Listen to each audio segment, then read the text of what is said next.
Hello everyone, welcome to our channel ways to thrive. Warren Buffett का नाम सुना है? नहीं सुना तो मैं बता दूं कि ये दुनिया के 4th सबसे अमीर इंसान हैं। और ये अमीर बने कैसे? स्मार्ट इन्वेस्टमेंट से। तो अगर आप भी सिर्फ 500 रुपये महीने के सेव कर सकते हो तो आप भी करोड़पति बन सकते हो। तो आज हम बात करेंगे बेसिक एसेट क्लासेस की, जहाँ पैसा लगाने से क्या फ़ायदा है और क्या नुकसान, और 5 investment ways, best investment ways that will help you to grow faster and to grow your money faster। पैसा कमाना बहुत इंपॉर्टेंट है, उससे भी इम्पॉर्टेंट है पैसे को बचाना। ये हम सब जानते हैं। अब आपने पैसा बचा तो लिया, पर अगर आपको सही जगह इन्वेस्ट नहीं किया उस पैसे को तो आप लॉस में ही हैं। आपके पैसा बचाने का कोई ख़ास फ़ायदा नहीं हुआ। वो कैसे? चलिए इसको समझते हैं। सबसे पहले, अब जनरली लोग क्या करते हैं, वो अपने पैसे को बैंक में सेविंग अकाउंट्स में रखते हैं एज सेविंग्स, राइट। उसमें बैंक आपको कुछ % इंटरेस्ट रेट देता है और आपको लगता है आपका पैसा बढ़ रहा है। सपोज़ एक हाउसवाइफ है, उसने 100 रुपये बैंक में जमा करवाए और उसको 3% इंटरेस्ट रेट के हिसाब से 1 साल बाद 103 रुपये मिले। तो वो खुश कि मैंने 100 रुपये जमा करवाए थे और मुझे 103 रुपये मिल गए, पर एक्चुअली में वो नुकसान में है। अब आप पूछेंगे वो कैसे? तो आपकी जानकारी के लिए ये बता दूं कि इन्फ्लेशन रेट और इन्वेस्टमेंट का डायरेक्ट कनेक्शन है। अब ये इन्फ्लेशन रेट क्या है? इन्फ्लेशन रेट वो है जिस दर से किसी भी चीज़ की वैल्यू टाइम के साथ बढ़ती है। आप इस चार्ट में देख सकते हैं कि कैसे हर साल इन्फ्लेशन रेट फ्लक्चुएट हो रही है। एवरेज इन्फ्लेशन रेट अराउंड 6% रहती है। इसका बेटर एक्सप्लेनेशन हम पेट्रोल रेट से देख सकते हैं। साल 2000 में पेट्रोल की रेट थी 30 रुपये पर लीटर और 2020 में पेट्रोल की रेट है 74 रुपीज़।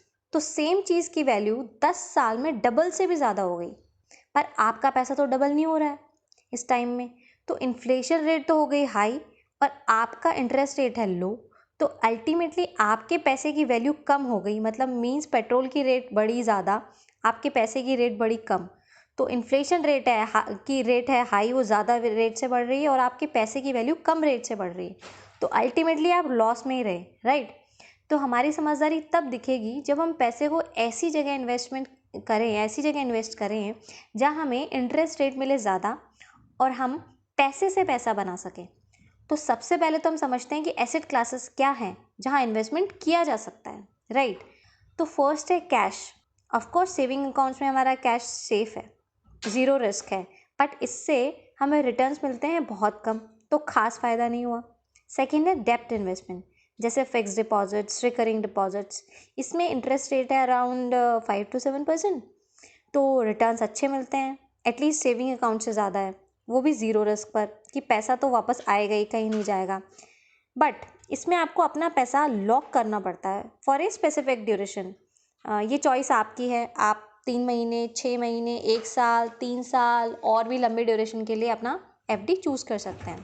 थर्ड है रियल एस्टेट में इन्वेस्ट करना, मतलब प्रॉपर्टी लेना, अपना घर खरीदना। पर अगर आपने इन्वेस्टमेंट के हिसाब से घर खरीदा है तो आप उससे रेंट के थ्रू पैसा कमा सकते हैं, लेकिन दूसरी साइड में घर का मेंटेनेंस भी उतना ही पड़ता है। सेकेंडली, अगर आपको इमरजेंसी में पैसे की ज़रूरत पड़े तो घर को बेचना एक टारगेट हो जाएगा। It is quite difficult to resell your house.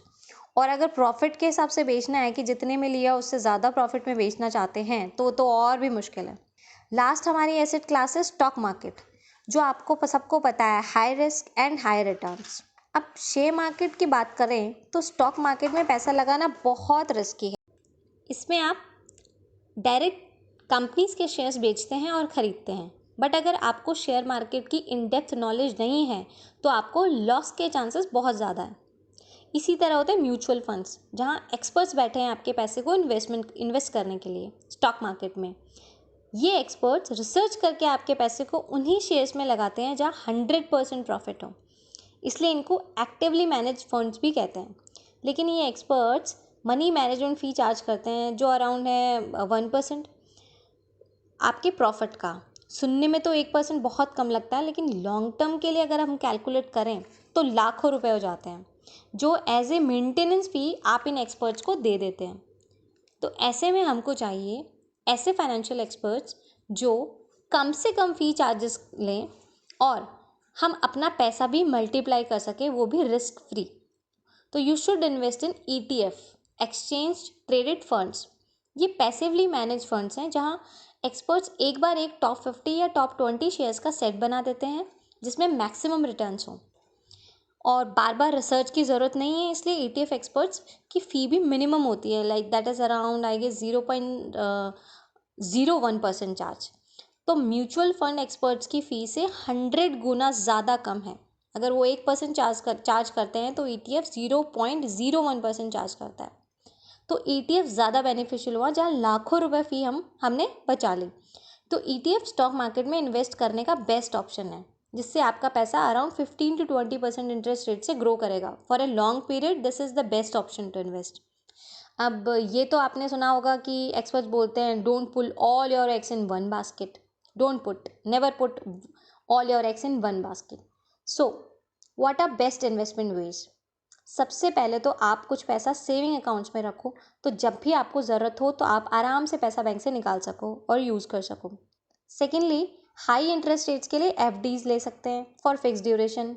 इनको इमरजेंसी में आप यूज़ कर सकते हैं टिल द टाइम आपका पैसा रखा हुआ है and that is safe, right. और हाईएस्ट रिटर्न्स के लिए थोड़ा पैसा हर महीने ETF में डालना चाहिए फॉर लॉन्ग टर्म पीरियड।